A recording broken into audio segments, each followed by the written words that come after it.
Amane was once a top-ranked Japanese server player with a score of 3,000.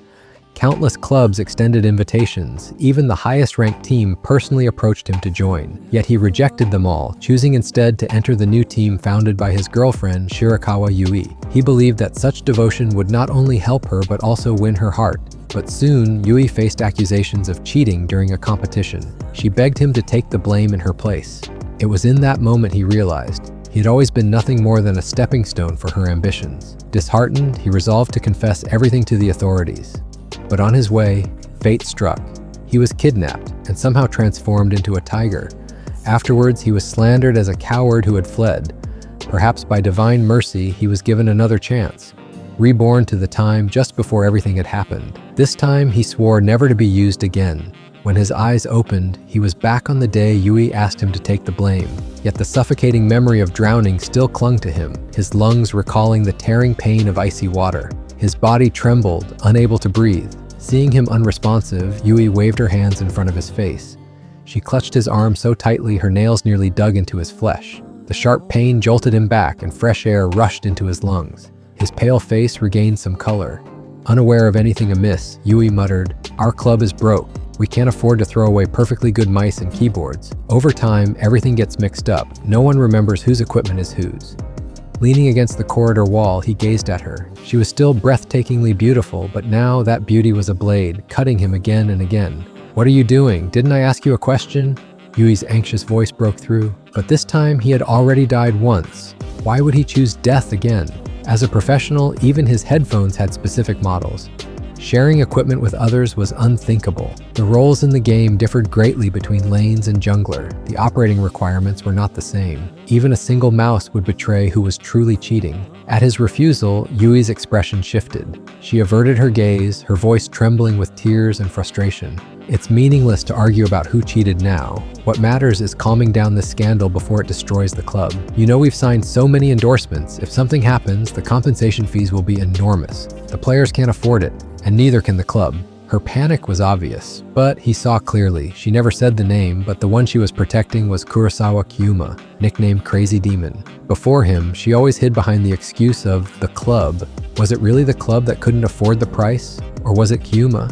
Yet she believed he could endure it. She was certain he would take the blame, even if it destroyed everything he loved. His career, his future. To the outside world, she portrayed him as a cold and aloof top laner. But when he once argued with Kyuma about the CP rumors, he had felt bitter inside, asking her jealously. Yui, however, had replied earnestly that everything was for the club. She even promised him. The day they won the championship, she would stand on the podium and announce their marriage.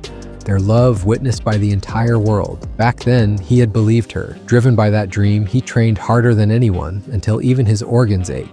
But in the end, what did Yui do? When the cheating scandal erupted and all fingers pointed toward Kyuma, she pushed him out before the media as the scapegoat.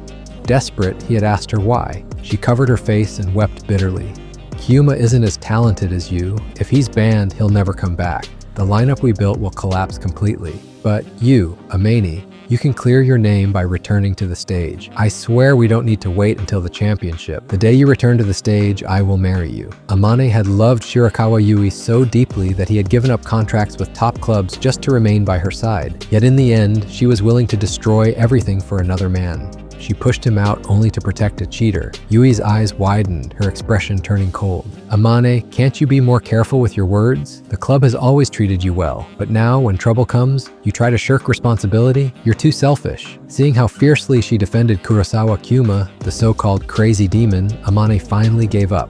At that moment, it felt as if all his strength had drained away. He turned his back to her and began to walk off. Yui's voice followed him, sharp and desperate, asking where he was going. Amane replied that he would report everything directly to the league officials. But before he ever arrived, he was kidnapped. To silence him completely, they threw him down into a valley, branding him as a coward who had run away. Years of dedication and sweat had led only to betrayal and death. Back in the present, Yui's voice snapped him from his dark thoughts. No matter what, let's deal with the press conference first. Don't say anything reckless. Her face was pale, her eyes filled with panic. Amane said nothing. He simply walked toward the press hall. The moment he entered, countless flashes burst like a field of stars. Yui followed close behind, sneaking glances at him before sitting down beside him. The press conference began at once. Reporters crowded forward, demanding answers about the cheating scandal and what the club would do. Yui forced a smile. T100 has always stood firm. I can defend my reputation as the club's manager. Our players did not cheat. The confusion came only because of our lack of funds. Secondhand mice and keyboards were mixed together, and I don't even know where some of them came from. I hope everyone will help T100 clarify this matter. Isn't that right, Amani? She turned her eyes toward him, filled with expectation. Amani had seen that look before. It was the same look she gave him the day he joined T100, when she asked if he could lead the team to victory, even to the World Championship. But now, what she asked of him was death, for the sake of her lover. He closed his eyes briefly, drew in a deep breath, then opened them again to face the sea of reporters. A faint smile touched his lips. There was no mixing of equipment. His words ignited the room in uproar. Yui froze, staring at him in disbelief. Amane raised his hand slightly, and silence fell. Everyone here loves this game. You understand it as well as I do.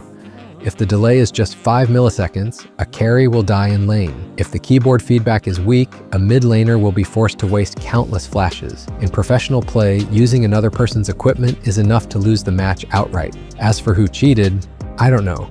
Let the league conduct a proper investigation. With that, Amani stood up and walked out. From the corner of his eye, he noticed Yui's hands trembling violently. The press erupted in chaos. Shirakawa's excuse is absurd. He says he needs specialized equipment just for ranked play, yet she claims mice and keyboards were all mixed up. Does she think we're fools? I've seen many scandals in esports, but never something this shameless.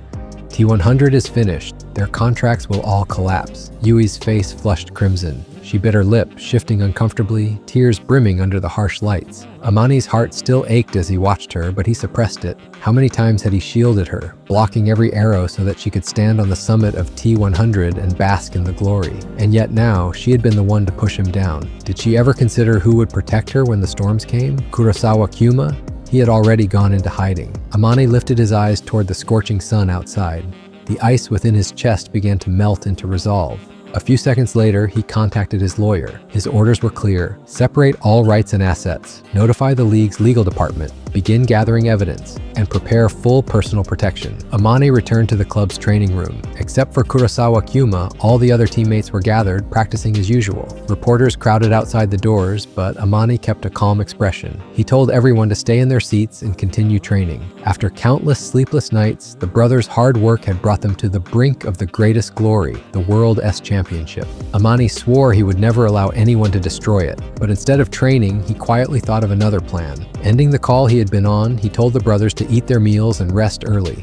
Then he left the club, drove to his lawyer's office, and didn't return home until after dark. The moment he stepped inside, Shirakawa Yui rushed to greet him with a forced smile. Changing his shoes, Amani asked her to fetch him a glass of water. Though she frowned, she quickly masked it and went to the kitchen. Taking advantage of the moment, Amani slipped a micro camera into the corner of the room.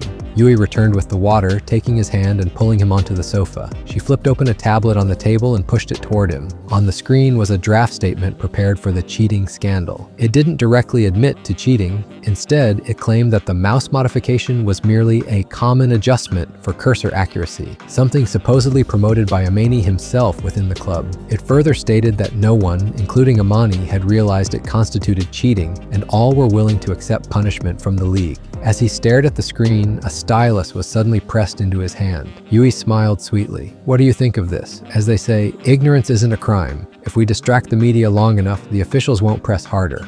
After all, we are a top-tier club.